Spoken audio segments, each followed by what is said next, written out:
All right. The $1.2 trillion spending package signed by President Biden on Saturday was not good. No. That's not the good. Don't worry. But buried in this thing here, there's a lot that you can point to that was okay, a lot that's hot garbage. Plenty of hot garbage. But hey, it's a Monday. I'm trying to stay upbeat here. One of the things that was in this $1.2 trillion spending package is that the State Department is now no longer going to be flying pride flags at U.S. embassies around the world. You know, you can be accepting of somebody's lifestyle while also being of the opinion, as I am, that U.S. embassies should fly one flag, and that's the freaking American flag. Okay, U.S. embassies are not places to fly pride flags or Black Lives Matter flags or MAGA flags or anything outside of the American flag. Two things can be true at once. You can accept a lifestyle while also saying, you know, when it comes to like U.S. embassies in different parts of the world, the only flag I ever want to see flown is the American flag. But of course, because the Biden administration is nuts, they have vowed to repeal this provision, banning U.S. embassies from flying the LGBTQ plus flag. They are so nuts that they have signed this $1.2 trillion package while then also vowing to make sure that they get their pride flags up at U.S. embassies. What a world. What a time to be alive. That is something that they are so offended by, they must get up at the U.S. Embassy, John. Can't fly the flags, we'll put up the signs. Yeah. In this embassy, we believe. Yes, Black Lives Matter, yeah. Water is wet. You got to signal your virtue. Yeah. Gosh. Oh, man. They said here in a statement, we were successful in defeating 50 other policy riders attacking the LGBTQI community that congressional Republicans attempted to insert into legislation. President Biden is committed to fighting for LGBTQI equality at home and abroad. This is not, what does equality have to do with flying a flag at an embassy? We're all Americans. Whether you're gay or straight, fly the damn American flag. See, but if you don't want the American flag to truly represent all that makes America great, and all that makes America good, then this is how you do it, right? It's really about destroying the inherent value and meaning of the American flag. More than anything else, it's like the American flag is not good enough for gay Americans. That's what they're basically saying, when it is. At its very core, it is. But they don't want the American flag to represent that. They don't.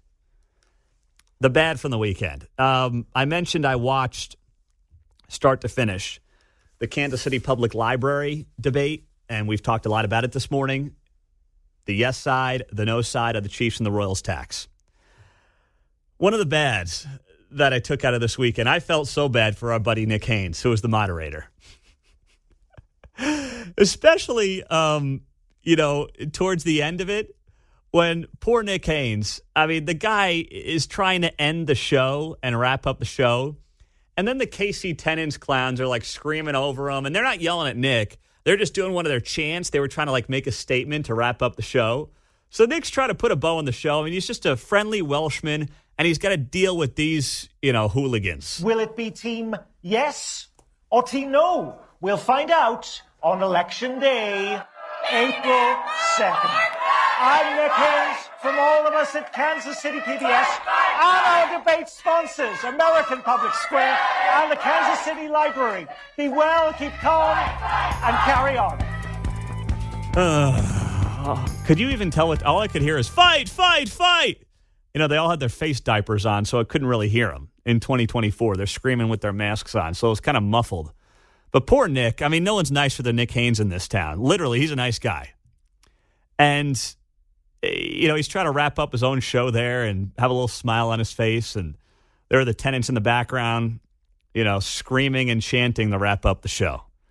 But as Nick told me that night after the recording wrapped up, he had all 10 fingers and all 10 toes, so he was a happy camper. So good for him. I'm happy for him. This town needs him. Needs him now more than ever. Not sure about the Tenants, even though they have some decent points on this issue, but we certainly need Nick. The ugly out of the weekend, the attacks in Moscow. Over 130 people killed in this terrorist attack done by ISIS-K at a concert hall.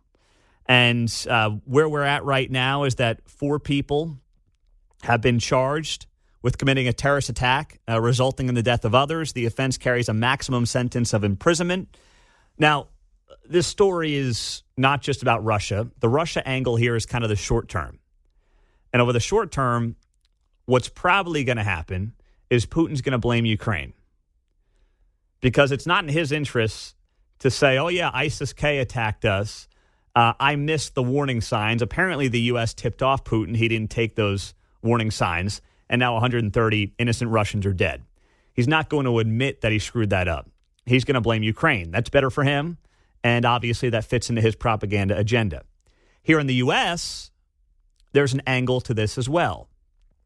ISIS-K is back. Now, we've known that. They're back and they're operating out of Afghanistan, which, of course, going back to 2021 and the disastrous withdrawal from Afghanistan by the people in charge right now in this administration has resulted in a fragmented Afghanistan where you've got the Taliban, who is still operating out of Afghanistan, along with ISIS-K and Al-Qaeda. And they're kind of battling for jihadist supremacy right now in that country. And ISIS-K, more so even than the other two, I mean, they all want to kill Americans, and they all want the West to be destroyed. But even more so than the other two, ISIS-K will go to extreme lengths to kill innocent Americans. And we're sitting here in the U.S. with the Middle East on fire, with Russia and Ukraine going at it, and we've got a wide open southern border, and no one's doing a damn thing. What does that tell you about the safety of the American people right now? We are getting comfortable. But after the last 3 years, after 10 million people across the border, and still millions more likely to pour in the months ahead, do you feel like with what's going on in that side of the world, we should be very confident in the people in charge of protecting our southern border? I don't see how. There's the good, the bad, and the ugly.